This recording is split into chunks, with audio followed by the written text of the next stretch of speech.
तो चलिए शुरू करते हैं। आज के इस लेसन में हम लोग पढ़ेंगे इम्पोर्टेंस ऑफ कम्युनिकेशन।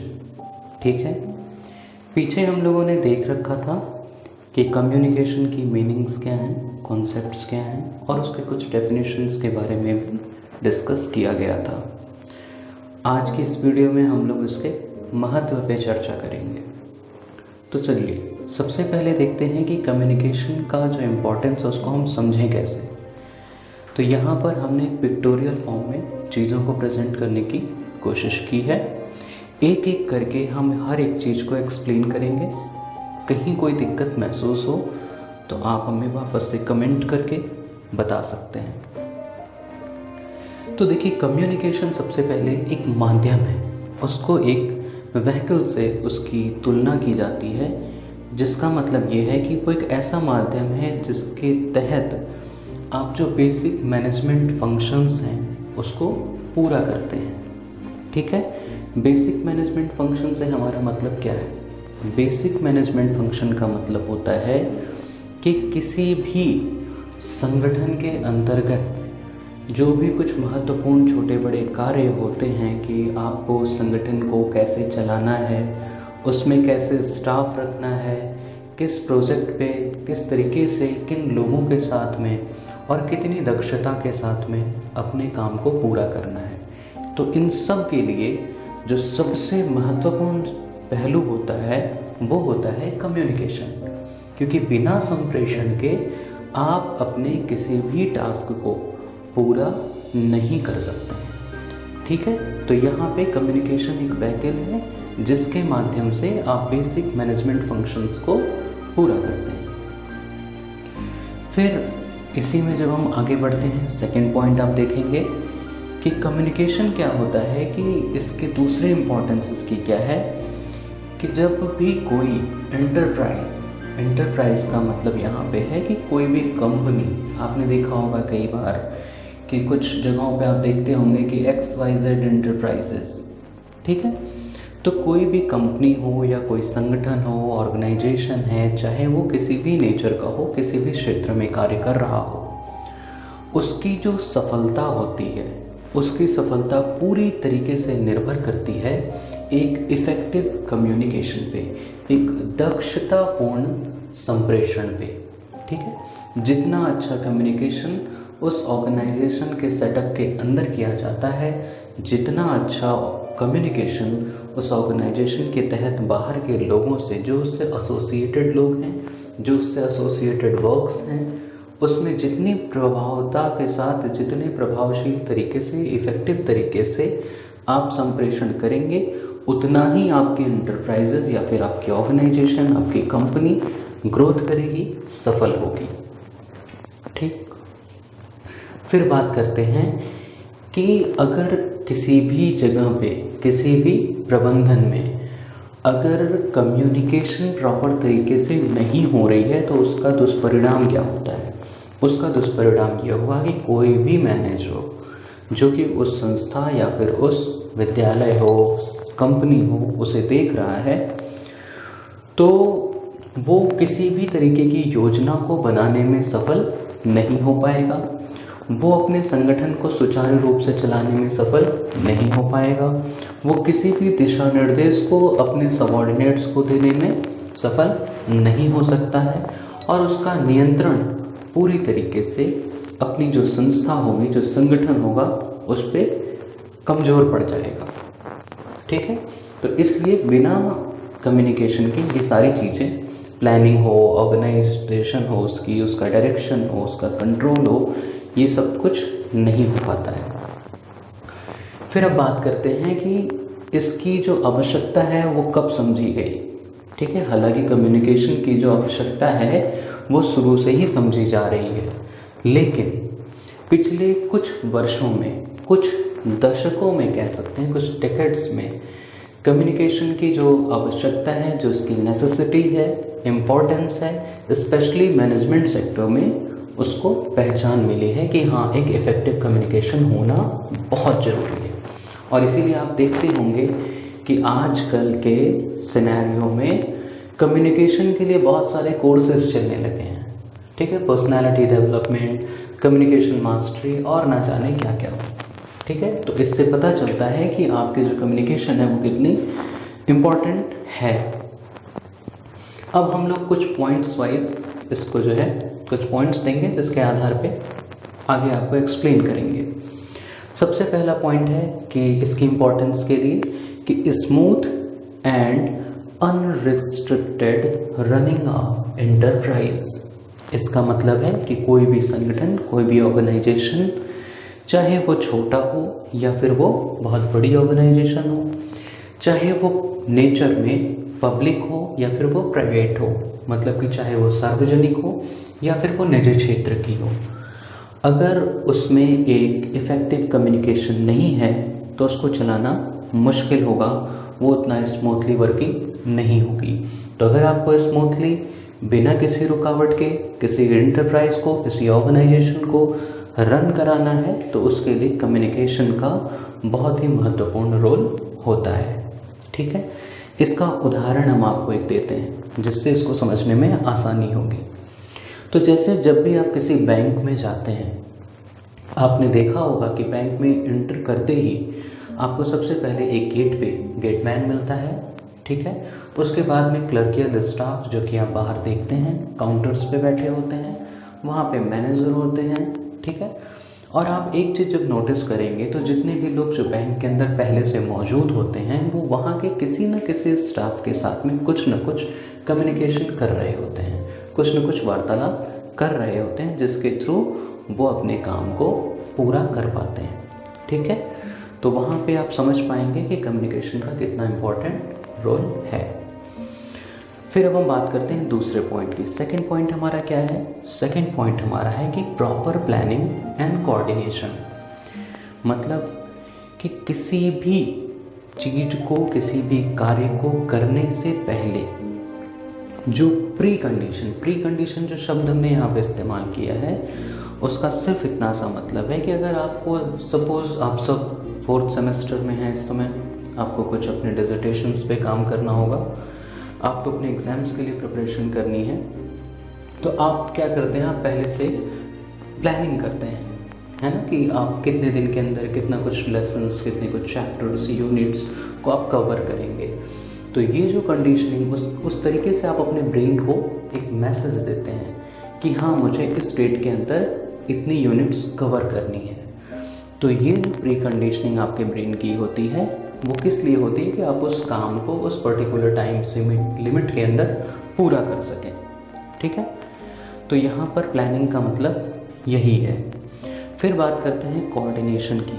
तो कोऑर्डिनेशन या फिर कोऑपरेशन को अगर हम कहें तो ये पूरी तरीके से किस पे डिपेंड करता है? It completely depends upon effective communication. जैसे अभी हम इस वीडियो के माध्यम से आप सबसे कम्युनिकेट कर रहे हैं, हो सकता है कि इसमें कुछ ऐसे बिंदु आएँ या फिर कुछ ऐसी चीज़ें आएँ जिनको समझने में आपको कुछ समस्याएं महसूस हो सकती हैं। ठीक है, लेकिन अगर मेरा मैसेज बिल्कुल क्लियर होगा, जितनी ज़्यादा क्लैरिटी मेरे अपने मैसेज में, मेरे अपने थॉट्स में होगी, आपको चीज़ें उतनी अच्छी समझ में आएंगी।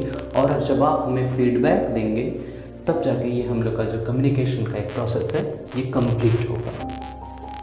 ठीक है, तो कोऑर्डिनेशन बनाए रखने के लिए या फिर कोऑपरेशन बनाए रखने के लिए कम्युनिकेशन का इम्पोर्टेंस सबसे ज़्यादा है। फिर हम थर्ड पॉइंट पे बात करते हैं, वो है कि improve public relations. Improve public relations का क्या मतलब है? इसका मतलब है कि एक साउंड कम्युनिकेशन सिस्टम जो होता है वो किसी भी संस्था, किसी भी ढांचे के अंतर्गत आपकी जो सूचनाएं होती हैं उसके फ्री फ्लो के लिए बहुत इम्पॉर्टेंट होता है। जैसे अब आपको एक छोटा सा उदाहरण देके हम इस चीज़ को समझाते हैं कि free flow of information between organisation and various components का मतलब क्या है। सपोज़ करो कि आप सब किसी न किसी एजेंसी के अंतर्गत अपनी इंटर्नशिप करते हैं, तो जो भी आपका एजेंसी सुपरवाइज़र होता है जिससे आप मिलते हैं अपने फील्ड वर्क के डेज में, वो आपको कुछ एक टास्क बताते हैं। ठीक है, वो टास्क जब बता रहे होते हैं तो वो किस माध्यम से बताते हैं, वो कम्युनिकेशन करते हैं, आपके साथ में कम्युनिकेट करते हैं, कुछ संप्रेषण करते हैं और आपको बताते हैं कि आपको XYZ एक्टिविटीज़ करनी हैं। ठीक है, फिर अगर आपको उसमें कोई समस्या होती है तो आप जो भी वहाँ पे कंसर्न अथॉरिटी होता है उससे पूछते हैं कि इस काम को करने में हमें ये प्रॉब्लम आ रही है, इसका कोई हमें सोल्यूशन बताइए। तो इस तरीके से आप लोगों के बीच में आपस में क्या होता है, इन्फॉर्मेशन का जो फ्लो होता है वो एक जो उसका स्ट्रक्चर है कि वहाँ का जो सुपरवाइज़र है या फिर जो वहाँ पे आप इंटर्न्स एज अ इंटर्न आप वहाँ पहुँचते हैं तो आपके बीच का जो एक कोऑर्डिनेशन है, आपके बीच का जो एक कम्युनिकेशन है वो उसको कंप्लीट करता है उस टास्क को पूरा करने के लिए। ठीक है, और सबसे बड़ी बात, अगर आपसे कोई काम कहा गया, जिस तरीके से आपको उस काम को करने के लिए कहा गया, आपने उस काम को उसी तरीके से जैसा कि आपको बताया गया था आपने पूरा किया, तो उससे क्या होता है, उससे एक विश्वास एक दूसरे के प्रति बढ़ता है। ठीक है, लेकिन यदि आपसे कहने के बाद चीज़ों को ना किया जा रहा हो तो जो विश्वास है वो क्या होगा, ख़त्म होगा या फिर कम होगा। तो ये बहुत इंपॉर्टेंट पॉइंट है यहाँ पे कि किसी भी ऑर्गेनाइजेशनल स्ट्रक्चर के अंदर कम्युनिकेशन का जो फ्लो होता है वो एक ट्रस्ट को, एक फेथ को डेवलप करने में बहुत महत्वपूर्ण भूमिका निभाता है। फोर्थ पॉइंट क्या है कि helps in selection of best employees. तो कम्युनिकेशन जो होती है वो आपके एम्प्लॉयज़ के सिलेक्शन के लिए काफ़ी महत्वपूर्ण भूमिका अदा करता है। कैसे कि कम्युनिकेशन एक साइंटिफिक प्रोसीजर होता है, एक प्रोसेस है किस चीज़ का, आपके एम्प्लॉयज़ के सिलेक्शन का। जब आप इंटरव्यू कॉल करते हैं, आपने देखा होगा कि जब भी कोई कहीं पे सिलेक्शन होता है तो रिटन एग्ज़ाम्स के बाद में इंटरव्यू लिया जाता है। वो इंटरव्यू सिर्फ ये देखने के लिए होता है कि आपका अपना माइंडसेट कैसा है, आप प्रेशर में किस तरीके से रिएक्ट करते हैं, आप में पेशेंस कितना है, आपकी बॉडी लैंग्वेज कैसी है। ठीक है, आप प्रेशर्स को कितना झेल पाएंगे। और अगर परिस्थितियाँ आपके अनुकूल नहीं हैं, मतलब कि परिस्थितियाँ आपके प्रतिकूल हैं, तो वैसे में आप किस तरीके से रिएक्ट करेंगे, इन सारी चीज़ों को देखने के लिए आपका इंटरव्यू कॉल किया जाता है। ठीक है, तो इंटरव्यू के माध्यम से क्या होता है, जो कम्युनिकेशन जो इंटरव्यूअर और इंटरव्यूई के बीच में होता है वो काफ़ी हद तक निर्धारित कर देता है कि आपका सिलेक्शन लेना है, आपको सेलेक्ट करना है या फिर आपको रिजेक्ट करना है। ठीक है, तो इससे क्या समझ में आया कि कम्युनिकेशन सिस्टम मदद करता है किसी भी मैनेजमेंट के अंदर उस मैनेजर को, जो आपका इंटरव्यू या फिर उस इंटरव्यूअर को जो आपका इंटरव्यू कंडक्ट कर रहा है, आपके बारे में डिटेल्ड इंफॉर्मेशन लेने के लिए, आपकी मेंटल एबिलिटी को चेक करने के लिए, आपके अपने व्यवहार को चेक करने के लिए। ठीक है, लास्ट एक फिफ्थ पॉइंट, कम्युनिकेशन कैसे आपका और महत्वपूर्ण है। तो communication helps in motivating and leadership. तो मोटिवेटिंग का मतलब कम्युनिकेशन किस तरीके से मोटिवेट करता है। इस समय कोविड-19 से हर कोई परेशान है, वो एक वैश्विक स्तर पर एक महामारी है। ठीक है, आप देख रहे होंगे अलग अलग राज्य सरकारें अलग अलग तरीके से अपने यहाँ पे उसके प्रबंधन में लगी हुई हो। ऐसे में बहुत अच्छा उदाहरण, इस समय दो उदाहरण जो कि बहुत वायरल है।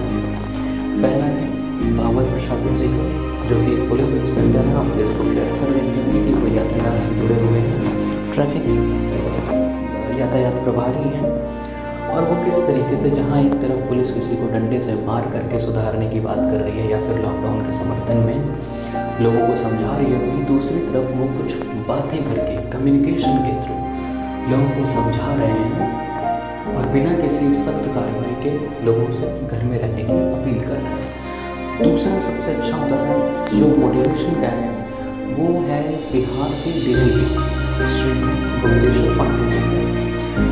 आप देख रहे होंगे कि किस प्रकार वहाँ बिहार सरकार के डीजीपी वो अपने पुलिस प्रशासन के पुलिस महकमे के जो बिल्कुल शुरुआती स्तर के जो लोग हैं, जैसे वहाँ पे चौकीदार हैं, हवलदार हैं, SI हैं, सब इंस्पेक्टर हैं, ठीक है, इन लोगों से जो सीधे फ़ोन पे बात कर रहे